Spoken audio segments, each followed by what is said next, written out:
Eh ben voilà, on est parti pour ce petit webinaire autour de la question des questions électriques, j'ai envie de dire, avec tout ce qui est surtout la pollution électrique. Et donc on a Philippe Vinoum qui fait partie de Zero Wave Zone et qui s'occupe de toutes les questions de quelque chose qui existe mais qui se voit pas. C'est quelque chose d'invisible.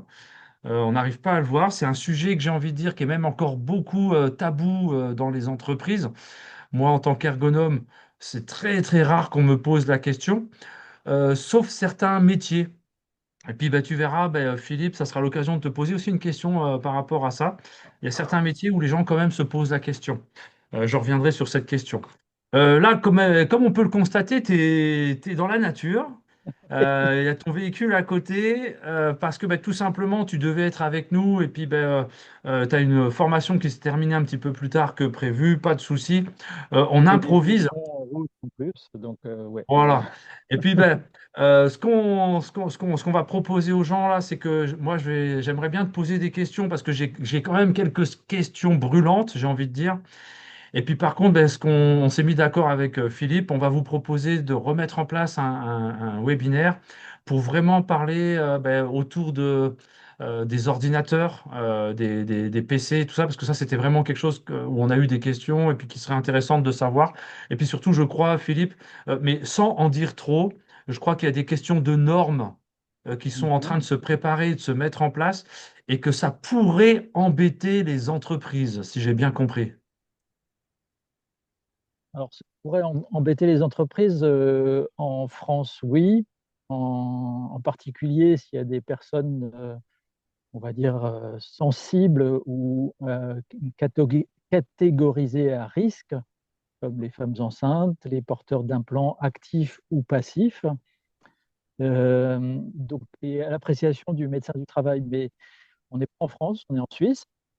En Suisse, malheureusement, enfin, malheureusement pour les salariés et heureusement pour les patrons, il n'y a pas de réglementation. Par contre, en Suisse, je m'aperçois, alors autant en France, la question c'est est-ce que vous pouvez me dire si je suis conforme à la réglementation ou pas?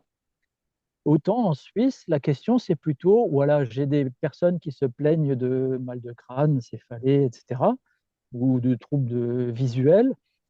Euh, Est-ce qu'on peut faire quelque chose? Est-ce que ça serait dû à la pollution électromagnétique? Alors, tu parlais de pollution électrique. Moi, j'englobe la pollution électrique dans la pollution électromagnétique. C'est plus vaste et on va voir qu'il y a plusieurs types de pollution. Et du coup, est-ce que ça serait une piste pour remédier à ce problème? Voilà. Donc, D'accord. c'est dans ça que je peux intervenir au niveau suisse pour éventuellement, si c'est une piste, trouver une solution, en fait. D'accord, ok, ouais. Ah très bien. Écoute, donc voilà, ça, on en reparlera lors d'un prochain webinaire et donc on transmettra l'information à tous ceux qui souhaitaient participer puis voir à ce webinaire. Et puis moi, j'ai quand même envie de profiter que je peux profiter de toi là. J'ai quand même envie de te poser quelques questions parce que j'ai pas mal d'interventions et j'ai beaucoup de gens qui me posent des questions. Euh, je crois que c'est surtout le fait de ne pas savoir. Donc en Mhm. fait, tu as parlé de pollution électrique, électromagnétique. Justement, c'est un peu la question que j'ai envie de te poser. De quoi on parle vraiment concrètement quand on parle de pollution électrique? Qu'est-ce que ça veut dire? Et puis je vais t'inviter, si tu peux rapprocher un peu ton micro, ça serait super Oui, sympa. Voilà, on ok. t'entendra mieux. Ouais, J'espère que c'est mieux comme ça. Super. magnifique. Alors, le terme générique, c'est pollution électromagnétique. Et quand on dit pollution électrique, tout le monde pense aux ondes, en particulier les ondes de la 5G. Depuis que la 5G est sortie, tout le monde parle de la 5G. Et il n'y a pas que la 5G. Alors, j'ai sur moi un testeur que j'aime bien. Comme vous pouvez le voir, il y a trois échelles. Une échelle qui correspond à la pollution électrique. Alors, la pollution électrique, c'est tout ce qui est branché au secteur.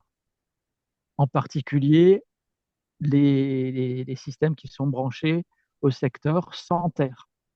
Dès Sans que vous terre. voyez, ouais, dès qu'il y a une fiche avec juste deux pôles, la phase et le neutre, ça génère beaucoup plus de pollution électrique qu'un système avec la phase, le neutre et la terre. Donc la D'accord. prise.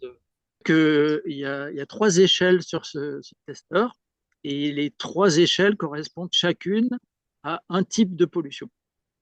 Donc on a vu la pollution électrique, c'est tout ce qui est branché au secteur, à fortiori sans terre. La pollution magnétique, c'est tout ce qui a un bobinage. En gros, un gros transformateur, un moteur électrique, tout ça, ça a des bobinages, ça fournit du champ magnétique, il faut le savoir. Il y a un nouveau truc qui est vraiment à la mode et c'est Apple qui pousse à la roue, c'est les chargeurs magnétiques par induction. Ah, Donc, il faut savoir que un inducteur magnétique, c'est un demi-transformateur. Il y a la moitié du transformateur qui est dans l'iPhone et l'autre moitié qui est sur un socle. la borne, ouais. Et donc, les deux sont couplés magnétiquement. Ça produit du champ magnétique. Et donc, c'est ce qu'on appelle la pollution magnétique. D'accord. Le troisième type, c'est le plus connu, j'en parlais tout à l'heure, c'est tout ce qui est électromagnétique. Donc, c'est les ondes électromagnétiques. Et là, euh, c'est pas vraiment de la pollution parce que c'est pas un déchet. On le produit volontairement pour trimballer de l'information sans fil. Donc ça va être Bluetooth, Wi-Fi, 2G, 3G, 4G, 5G. D'autres protocoles existent, hein, mais ça, c'est les plus connus. Voilà. Et ce testeur, il est très bien parce qu'il donne séparément les trois échelles. D'accord. Donc c'est intéressant. Ça veut dire que celui qui est électromagnétique, donc ouais, magnétique, c'est celui que moi où j'ai le plus de questions. Les gens en fait ils s'interrogent, est-ce que la 5G c'est dangereux? Moi je téléphone, je travaille avec le téléphone portable sans arrêt, est-ce que c'est dangereux? Donc en fait si je comprends bien, c'est quelque chose qui est mesurable réellement. Ah, tout à fait. Ouais. Effectivement, bon, ça, c'est vraiment un indicateur qui donne des couleurs. Mais par contre, la mesure est très précise et calibrée. Le capteur est de très bonne qualité. Il y a d'autres systèmes qui donnent Oui. des valeurs, qui ont des capteurs plus ou moins bons. Moi, j'aime bien celui-là parce qu'il répond à la problématique. Tout le monde comprend si c'est rouge, c'est pas bon. Si c'est vert, c'est bon. Bien évidemment. Et Ouais. c'est ce raisonnement qui est valable sur les trois échelles. D'accord. Et alors donc, comment? Là, ben, je t'imagine, tu es dans la nature, donc le champ électrique, tu es pas trop exposé parce qu'il n'y a pas de câblage, trucs comme ça. Malheureusement, j'ai cherché un emplacement où j'avais un bon réseau et malheureusement, j'ai une ligne moyenne tension qui passe juste à côté. Donc, comme vous voyez là, alors que je ne suis pas branché moi-même, l'ordinateur il est sur batterie, j'ai du champ électrique. Si je m'approchais de la ligne, j'aurais encore plus de champ électrique et jusqu'à aller au rouge. Par contre, on est dans le rouge pour tout ce qui est Wi-Fi, 5G, mon téléphone il est en 4G. Évidemment, on est en train de parler sans fil. Et il faut bien que l'information arrive jusqu'au serveur, jusqu'à toi, jusqu'à nos Ouais, devices ouais. auditives. Et ça, Donc, c'est sur des ondes électromagnétiques. C'est cette grille de pollution. donc, si je comprends bien, en fait, tout le monde est exposé sans le savoir. Il y a, où il y a quand même des endroits où on n'est pas exposé. Enfin, parce que là, bon, on parle du travail, mais j'imagine qu'on est tous exposés, en fait. Alors, à la pollution électromagnétique, aux ondes électromagnétiques, sauf à être en zone blanche, on est tous exposés, effectivement.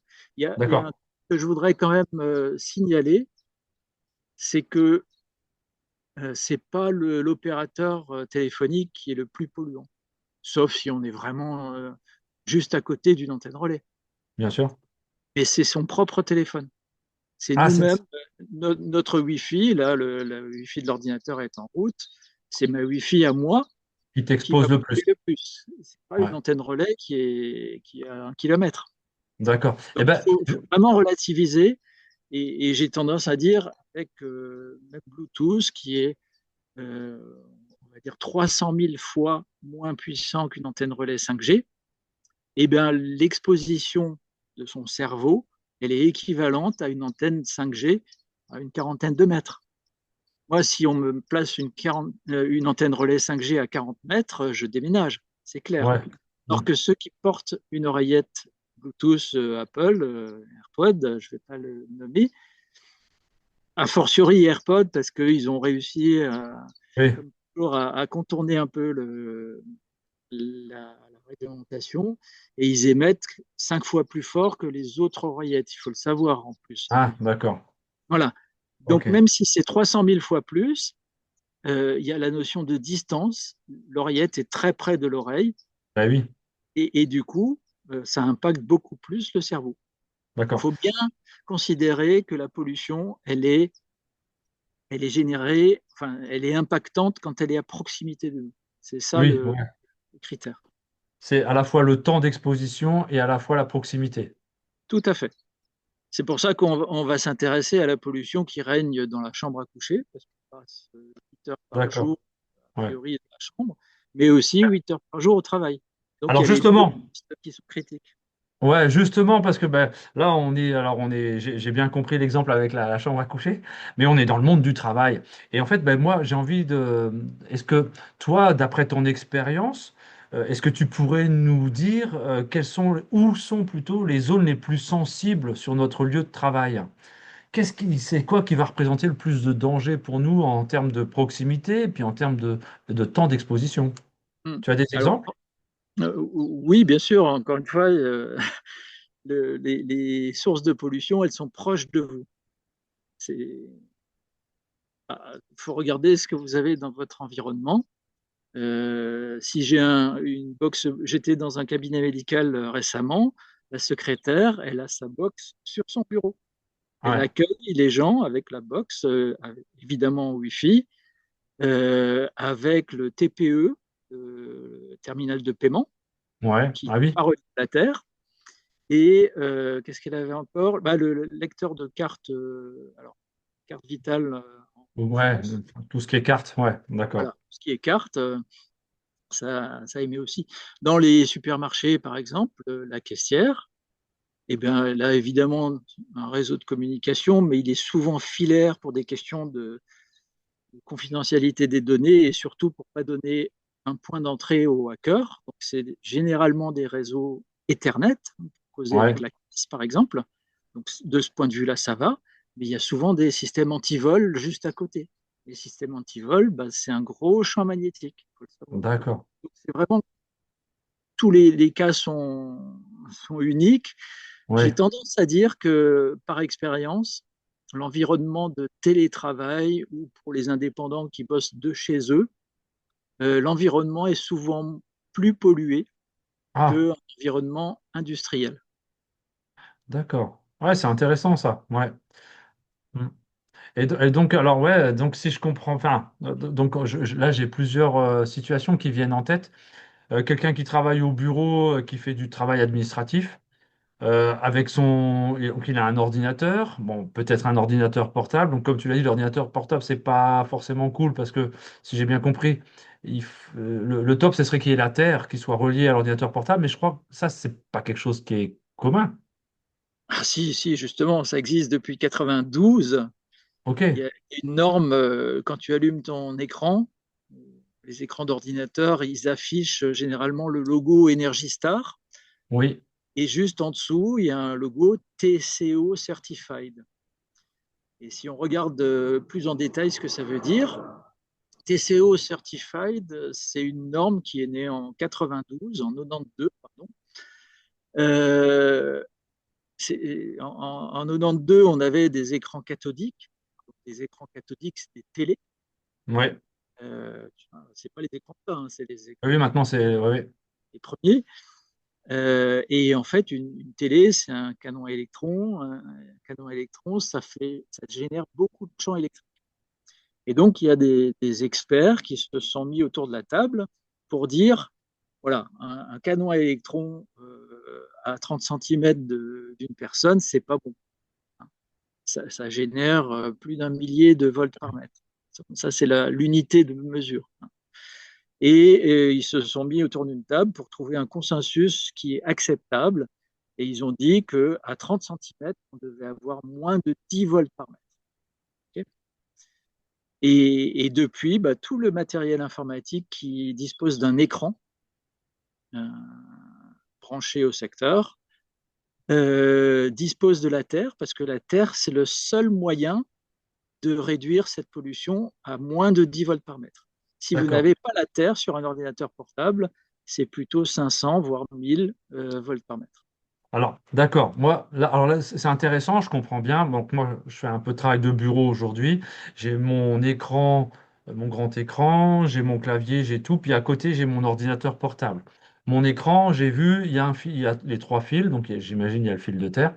Mais par contre, sur le chargeur de mon ordinateur portable, j'ai que deux prises. Exact. Donc, c'est Alors, pas top. j'ai pris là un chargeur Apple de MacBook. Euh, à l'origine, ils étaient livrés avec un cordon et à l'autre Oui, bout, bon, là c'est une prise française, mais là ça existe avec une prise suisse. Donc vous aviez la Terre. Sauf d'accord. que Apple, au fur et à mesure, j'ai rien contre Apple, hein, mais point de vue électromagnétique, ils font des choses quand même un peu, D'accord. voilà, pas tout à fait nettes. Après, ils Oui. ont mis un truc comme ça. On leur partagera pas la vidéo. Si, si, ils peuvent. Ah oui, Euh, comme ça, oui, tout à fait, oui. Voilà, maintenant, tout le monde utilise ça. Pourquoi? Parce que c'est vachement plus pratique. Tu Bah te oui, trimbales plus un câble de 2 mètres, tu ouais, as juste ça. ouais. Et ça, malheureusement, ça fait qu'il n'y a plus la Terre et que ça va générer une pollution mesurée entre 500 et 700 volts par mètre sur un MacBook. Voilà. D'accord, ok. Et je dirais que Mac, c'est pas les. euh, pour moi, c'est pas comment dire, le focus du moment.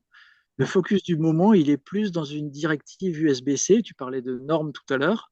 Oui, La directive européenne USB-C, la 2022/2380 pour être précis, pour ceux qui veulent regarder, elle dit quoi? Elle dit que tous les matériels électroniques portables, donc un téléphone, une tablette, un rasoir, un appareil photo, les oreillettes, etc., tout ce qui se recharge doit être chargeable par un chargeur universel muni prise de terre. non, non, d'une Ah, prise de la prise USB. USB-C. Oui, pardon. Oui, oui. D'une prise USB-C. Donc pourquoi? Parce que chacun y va de son propre chargeur et l'idée c'est d'avoir un chargeur qui sert à tout. Donc c'est très louable, mais le corollaire de ça, pour que on y passe, c'est que le téléphone que tu achètes maintenant, il est plus vendu avec son chargeur. Oui, C'est-à-dire que le fabricant du téléphone doit te proposer un téléphone sans chargeur. Après, si tu veux acheter le chargeur en plus, c'est oui, tu libre, peux. tu Hmm. peux. Mais de base, il ne peut pas te forcer d'acheter un chargeur dans un kit. Donc tout ça, ça va dans le sens de l'environnement, hein, Oui, bien sûr. et ça va pas dans le sens de la sécurité La protection de la santé. Parce que, ouais, d'une part, et puis la santé d'autre part. ouais. Et ça, tu vas me dire, pour un téléphone, ça change pas grand-chose, parce que ça fait longtemps que les chargeurs de téléphone, ils ont que deux broches. Par Oui, contre, le corollaire de cette directive européenne, il faut la lire jusqu'au bout, c'est qu'elle est applicable pour tout le petit matériel avant le 28 décembre 2024. Donc depuis le 28 décembre 2024, on est tous à vendre des chargeurs avec d'accord. Une prise une USB-C. Ouais. USB-C. Par contre, pour les ordinateurs portables, que ce soit Mac Oui, ou oui, ces oui. PC, bah, ils devront aussi être compatibles avec des chargeurs munis d'une prise USB-C à partir du 28 avril D'accord. 2026. Donc on n'a plus que même pas un an pour passer toute la production des ordinateurs portables au diapason du chargeur universel. Ah oui. Ouais. À l'heure d'aujourd'hui, au jour d'aujourd'hui, j'ai vu aucun chargeur universel, que ce soit Chez e-green, Acer. enfin Anker, qui sont les marques les plus Ouais, connues ouais. pour les chargeurs universels. Et ils ont tous deux bornes, Et pas donc pas trop. la Terre. Ça veut Ouais. dire quoi? Ça veut dire que pour l'instant, on a un ordinateur portable qui a les trois bornes et Ouais. qui a la Terre, c'est moins de 10 volts par mètre. La norme TCO, ça dit moins de 10 volts par mètre. On l'enlève parce qu'on est obligé, parce que le fabricant est pareil que pour les téléphones, il est obligé de vendre son ordinateur sans chargeur. Et si tu as déjà ton chargeur universel, bah, tu vas le réutiliser. Tu ne vas pas Ah en oui. acheter un autre spécifique Ouais, à ton ouais. ordinateur. Et c'est là que je dis, il y a un problème à venir. Bah C'est-à-dire que oui. dans un an, tous ceux qui étaient clean, eh ben, ils vont passer à une position 50 fois, 60, 70 fois Sérieux. plus. Ok, d'accord. Mais justement, alors là, tu es en train de. Enfin, ça, ça pourrait faire peur. Je comprends, mais euh, il faut qu'on mette quelque chose sur cette peur, j'ai envie de dire. En fait, c'est justement cette pollution-là, parce que peut-être que ça n'a aucun effet sur le corps, mais ou alors est-ce que ça a des effets concrets? Est-ce qu'on parle, il y en a qui parlent de fatigue chronique, de maux de tête, tu as parlé de ça tout à l'heure. Ton expérience, c'est quoi les effets concrets de cette pollution? Alors, mon expérience ou la documentation? Ouais, les, ouais, j'ai les, envie de les, dire, moi, enfin, je suis autorités de quelqu'un de santé. je suis quelqu'un de terrain aussi, et puis c'est vrai que voilà, le terrain m'intéresse. Après, la documentation, elle peut dire ce qu'elle veut. Alors, le terrain, très clairement, je note, parce qu'en en fait, Apple, encore eux, Encore? ils, ils ont viré ces cordons depuis 2018. Ça veut dire que Oui, eux, depuis 2018, si tu achètes un MacBook, tu n'as pas de terre. d'accord. Et par expérience, j'observe de plus en plus de personnes qui utilisent des ordinateurs portables à la pomme récents, donc sans terre, et qui se plaignent de picotements dans les doigts. Alors toi, si, je ne sais pas si tu utilises ce genre d'ordinateur, mais quand tu fermes le capot, enfin, il y a vraiment des Ouais, témoignages concordants de personnes qui ressentent des espèces de vibrations au contact de l'ordinateur. Ça, ces vibrations, c'est très clairement lié au champ électrique basse fréquence dont je parlais tout à l'heure et qui est une conséquence immédiate du fait qu'on a enlevé la Terre. ouais, Okay. Alors ça, tu vas me dire, c'est des picotements, c'est pas bien grave.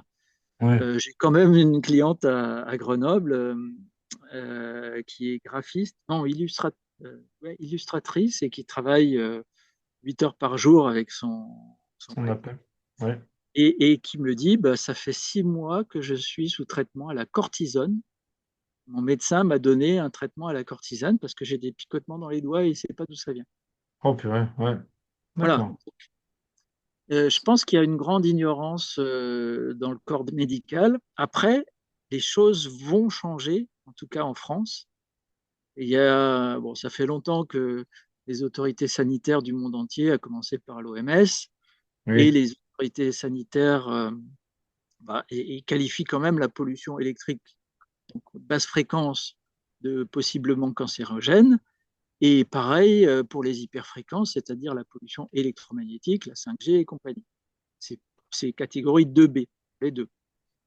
Euh, et la recommandation, c'est de poursuivre les études. Alors, il faut savoir qu'au jour d'aujourd'hui, il y en a à peu près 46 000 études. Des études publiées dans des revues scientifiques. Hein, c'est pas c'est d'accord. hein, c'est des études menées par des chercheurs qui ont été publiées dans des journaux scientifiques. D'ailleurs, ceux que ça intéresse, il y a un listing exhaustif de toutes ces études sur un site qui s'appelle emf-portal.org. Je mettrai un lien quelque part dans une description. Donc là, on peut faire la part des choses. On peut faire des recherches par mots-clés, donc on peut s'intéresser à la pollution électrique, à la pollution magnétique, à la pollution électromagnétique. Donc déjà, ça permet de voir les tendances et on s'aperçoit il y a beaucoup de recherches aujourd'hui qui se concentrent sur les basses fréquences, donc la pollution électrique et magnétique, Ouais, et le lien avec les maladies neurodégénératives, ouais. puisqu'en fait, les basses fréquences, ça va interférer avec les ondes du cerveau. Ça va exciter le cerveau en permanence, puisqu'ils sont à peu près à la même fréquence. Et du coup, le cerveau arrive à compenser, parce qu'il est fait pour ça. Mais par contre, à un moment donné, il pète les plombs, il en a Ouais. marre de compenser. Et c'est là que les gens commencent à entendre Acouphènes, des trucs comme ça? alors, c'est pas des acouphènes, c'est beaucoup plus grave que des sifflements. Enfin bon, Ouais, après, peut-être des oui, oui, acouphènes dans différentes fréquences, oui, oui. mais c'est la traduction du cerveau qui arrête de filtrer tout ce D'accord. qui pense être mauvais pour nous. Et voilà. Et il y a une étude américaine qui a même montré que l'impact sur Alzheimer était plus, enfin, une probabilité plus forte si on Mhm. était dans du réseau à 50 Hertz, si c'est le cas en France ou en Suisse, Ouais, qu'avec un réseau à 60 Hertz, qui est le cas en Amérique du Nord. d'accord. Donc, plus la fréquence est basse, plus la fréquence est proche des ondes du cerveau, Plus c'est pas bon. plus c'est pas bon. Voilà. Donc, alors, moi, je ne suis pas médecin, je n'ai pas le droit de parler de santé officiellement. C'est que les politiques et les médecins qui ont le droit de parler de santé. Par contre, comment dire, mon affirmation, elle est simple. Vous faites la part des choses, vous regardez sur ces sites, bon, j'en parle légalement, je vulgarise un peu des articles scientifiques importants. Il faut savoir qu'il y en a deux récents, un italien et un français, qui viennent à mon sens, bouleverser tout ça, et qui datent d'avril, respectivement d'avril et de mai. Hein. Donc c'est vraiment tout récent. Il y a des grandes découvertes et je pense que ça va sortir incessamment sous. C'est-à-dire qu'on va D'accord. réaliser, alors l'italienne, elle faisait le lien entre les basses fréquences et les leucémies. Ça fait longtemps que Oui, l'ANSES nous j'avais déjà dit qu'il entendu y a parler. Ouais. une leucémie infantile. Donc si vous vivez à proximité d'un transformateur de quartier, et il y en a tous les 100 mètres un maximum en ville. Hein, donc si vous êtes à 25 mètres d'un transformateur de quartier avec des gamins, il y a quand même un risque accru de 1,7, donc 70% d'augmentation du risque. Ouais, ouais. Pas négligeable sur un panel de, je sais plus, 800, 900 gamins quand même. D'accord. Donc Ouais. c'est caractéristique. Et l'étude française, alors là, c'est plus dans le diagnostic des personnes électro-hypersensibles. Alors, les Ouais. personnes électro-hypersensibles, ça existe. Simplement, on ne sait pas d'où vient leur. Est-ce que c'est génétique? Est-ce que c'est dans Sensibilité. la tête? Voilà. Et donc, cette étude française a fait un lien avec des marqueurs. En l'occurrence, ils font un prélèvement de peau. Ils l'analysent et ils ont trouvé une anomalie chez les personnes électro-hypersensibles. Enfin, les personnes qui se disent électro-hypersensibles présentent à 100% cette anomalie. Ouais, ouais. Donc, ça pourrait être le début d'un diagnostic qualifié des personnes électro-hypersensibles. Ouais, ouais. Bah, ouais. On ne dit pas que ça vient des ondes, on ne dit pas que ça vient de ci ou de ça, on dit Mhm. juste que ça existe et c'est qualifié. Et là, évidemment, il y a une problématique de santé pour tous, hein, Ouais. c'est aux soins. Et ces personnes vont sans doute avoir des aménagements, comme c'est déjà le cas en Suède, par exemple. C'est le cas en Suisse, bah, tout près de chez toi. Il y a une ergothérapeute dont la prestation est financée par la sécurité sociale suisse, hein, pour aménager Les postes de les. travail, enfin, ou Non, non, les... là c'est de l'ergothérapie. C'est la Donc, c'est maison. c'est la maison, c'est les personnes qui souffrent Sensible. d'électro-hypersensibilité, Ouais. qui doivent à tout prix supprimer toutes les sources chez eux. Et ça, c'est pris en compte en Suisse. Ok. C'est loin d'être le cas en France pour l'instant. D'accord. Mais Ouais, ouais. cette étude pourrait peut-être changer la donne. Donc, on a des effets très clairement neurodégénératifs. Il y a des effets sur des cancers, hein, en particulier les leucémies. Il y a des effets évidemment moins, euh, comment dire, nocifs, mais c'est une espèce de Oui, fatigue. ça peut être dérangeant, ça peut être de la fatigue chronique, ça peut être des Voilà. problèmes de concentration, parce que c'est vrai que ouais, ouais. Je vous invite à. Bon, j'ai repris une vidéo sur ce thème sur ma chaîne YouTube Zero Wave Zone, mais il y a une chaîne YouTube qui s'appelle Ma vie en mode avion. C'est des collègues belges qui ont fait ça, qui sont tous électrosensibles et bah, qui ont raconté leur quotidien et comment ils ont découvert ça, etc. Et la première vidéo de cette série, ça s'appelle L'autre burn-out. Ah oui, on en avait parlé, ouais. Mm. ISQVT, évidemment, on va faire ce qu'il faut pour détecter, pour apporter une aide pour les burn-out, mais il ne faut pas oublier que certains burn-out peuvent être finalement la conséquence d'une surexposition aux ondes Mm. électromagnétiques ou à l'électricité. Disons que ça pourrait être un facteur provoquant, enfin, ou déclenchant, ou favorisant le burn-out, en fait, en tout cas. Parce que on peut aujourd'hui de définir ce à quoi exactement est un burn-out, c'est très difficile, mais c'est vrai que ça pourrait être un facteur qui amplifie En tout cas, les les. symptômes des électrosensibles, c'est les Ouais, mêmes que les symptômes qui sont détectés chez les personnes ouais, ouais, burn-out. Donc, dans ouais, le milieu professionnel, aujourd'hui, les personnes électrosensibles, ils demandent, enfin, et sont diagnostiquées burn-out par les ouais, médecins, d'accord. puisque le médecin ne va pas comprendre les mécanismes d'électro-hypersensibilité, mais par contre, il a tout ce qu'il faut pour qualifier un burn-out. Donc Ok, ouais, aujourd'hui, c'est des personnes burn-out qui sont souvent extraites de leur milieu professionnel. Et là, quand on est à la maison et quand on est extrait des sources polluantes professionnelles, bah, ça va tout de suite mieux. d'accord. Ouais. Donc, mais si on sait que c'est dû ou en partie Ça peut, ouais, voilà. Ouais, à ouais. ça, Mhm. on peut trouver une solution beaucoup plus Ok, ouais, facilement ouais. et rapidement. Ok, Je vous invite vraiment à écouter le témoignage je crois que c'est David aussi. Donc, c'est un ingénieur à 29 ans. Il a été diagnostiqué burn-out en Belgique et il ne comprenait pas pourquoi ça ne passait pas. d'accord, Et il a fait un lien avec sa boxe et quand il a coupé la boxe, bah, ça allait tout de suite mieux. d'accord. Et Bon, son témoignage. ok. Écoute, là, Philippe, bon, tu nous fais un peu flipper quand même, hein. Mais c'est Quoi? important. Ouais, hein?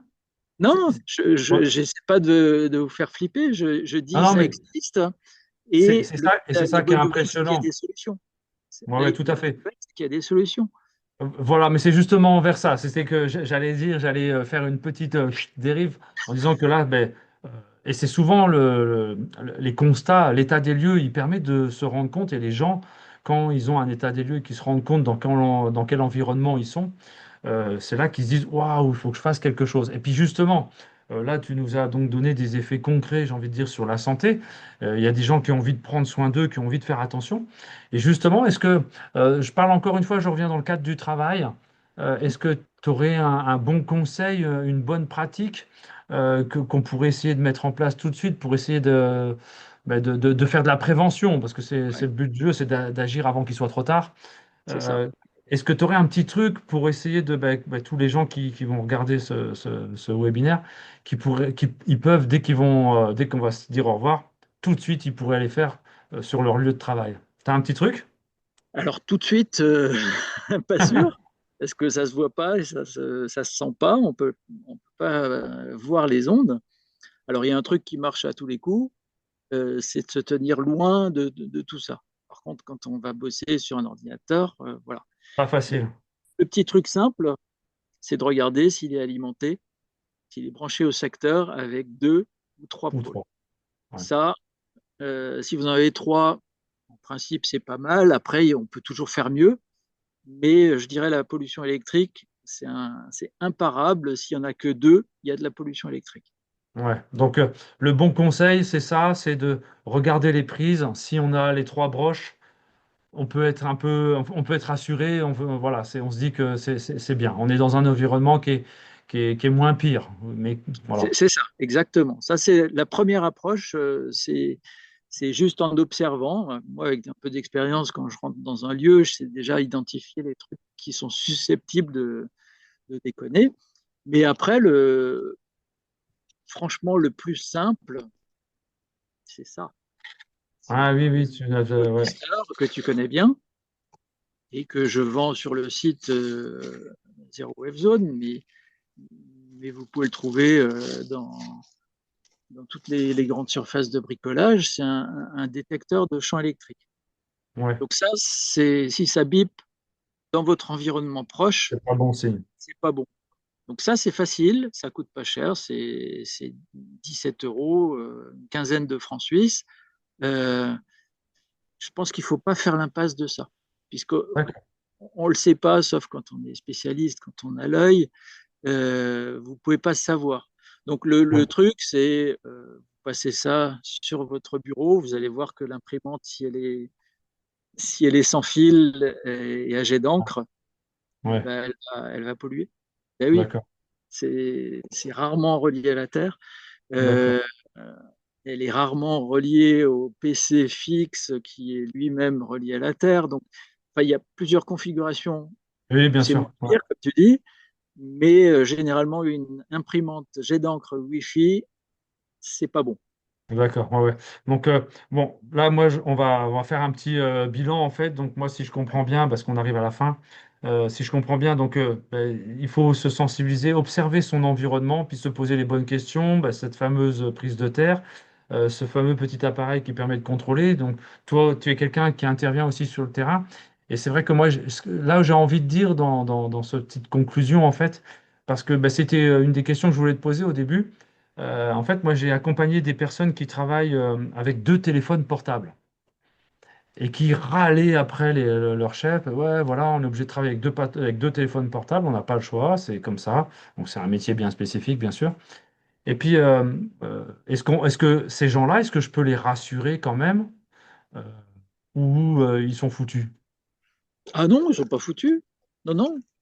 Je dirais que le téléphone portable, si c'est un GSM, hein, enfin un téléphone qui marche en 5G, Ouais, c'est pas forcément le pire du pire, à c'est pas. condition Voilà. de s'en éloigner. Et comment est-ce qu'on s'en éloigne? Avec le câble, d'accord, avec le fil. Oreillette. Ouais. Un électrosensible, évidemment, il le fuit comme Oui, la oui, bien peste. sûr. Ouais, Mais nous, à condition de le mettre à bonne distance, il n'y a pas de problème. Moi, j'ai ouais, un téléphone portable, je ne suis pas électrosensible, mais par contre, je prends des précautions. Et la ouais. précaution, c'est évidemment de ne pas mettre un téléphone à l'oreille. Ouais. Et puis, ben, moi, là où je voulais arriver, en fait, et c'était un petit peu moi ma conclusion, c'est de dire qu'en fait, que ces gens-là, parce que tu m'avais expliqué un petit peu, donc j'ai pu les rassurer, en fait, sur les bonnes pratiques, sur l'impact que ça pouvait avoir sur leur santé. Donc, ils sont devenus attentifs, ils ont mis en place des bonnes pratiques. Et en fait, je crois que c'est ça qui est fondamental, c'est que si une entreprise, j'ai envie de dire, elle a des doutes parce qu'ils utilisent beaucoup d'appareillage électrique, parce qu'ils ont ils sont à côté de, ben, pourquoi pas, de la fameuse bande 5G et qu'ils ont besoin d'être assurés, c'est possible. Et c'est important, je pense, de permettre, en tant que RH, en tant que spécialiste de la sécurité au travail, en tant que patron, dirigeant, de pouvoir rassurer les gens que dans leur espace de travail, ben, on a fait tout ce qu'on pouvait pour limiter quelque part les dégâts et puis de les mettre dans un environnement qui permet ben, voilà, d'être bien quelque part, quoi. Je sais pas ce que tu en penses, je crois que c'est vraiment un petit peu là où il faut aller. C'est mon but aussi, de rassurer, effectivement. Ouais. Et le plus simple pour être assuré, c'est Ouais. d'allumer un truc comme ça fait tout vert, c'est bon. S'il y en a dans le orange ou dans le rouge, Il y a des choses à faire. il y a des choses à faire, mais c'est souvent, euh, c'est pas très onéreux. C'est soit une bonne pratique, on Oui, s'éloigne, donc ça coûte rien, c'est juste changer de configuration, oui, soit c'est une mise à la terre. Et il faut surtout pas avoir des préjugés par rapport à la pollution. Je vais te raconter une petite anecdote, et ça sera peut-être le mot de la fin. À Delémont, Delémont, ouais, ouais, tout à fait, dans le Jura suisse. Voilà, j'ai fait un diagnostic dans un centre d'appel sur demande d'une des opératrices. Une des opératrices avait mal au crâne et elle m'a dit est-ce que vous pouvez faire une mesure sur mon lieu de travail? Alors, je lui ai dit bah, il me faut l'accord de votre patron, évidemment, mais avec l'accord de votre patron, il n'y a pas de problème, je viens.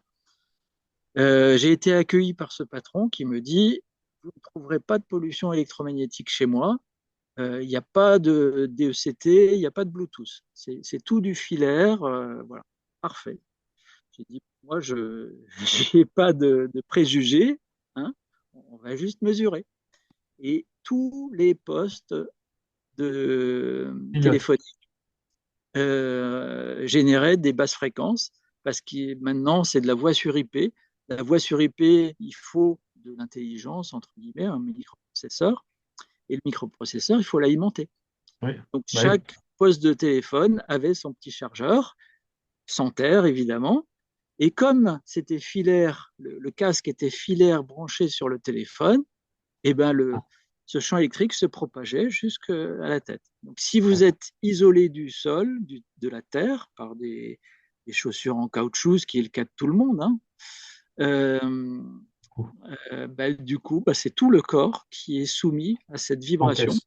Ouais. Voilà. Et bon, on a trouvé une solution. On a trouvé une solution pour cette dame en particulier, puisque c'est elle qui m'avait payé en plus. Et peu après, je suis revenu pour implémenter une solution qui concernait tout le centre d'appel, sans forcément faire de l'individuel, hein. Oui, oui, C'était bien une sûr. modification des switches, et puis on a trouvé la solution commune. Mais tout ça pour dire que le premier réflexe du chef d'entreprise, c'était de dire, oh ben moi, je Ouais. j'ai pas de sans fil, je suis tout câblé. Et ben non. Donc pour moi, le seul juge de paix, c'est le test.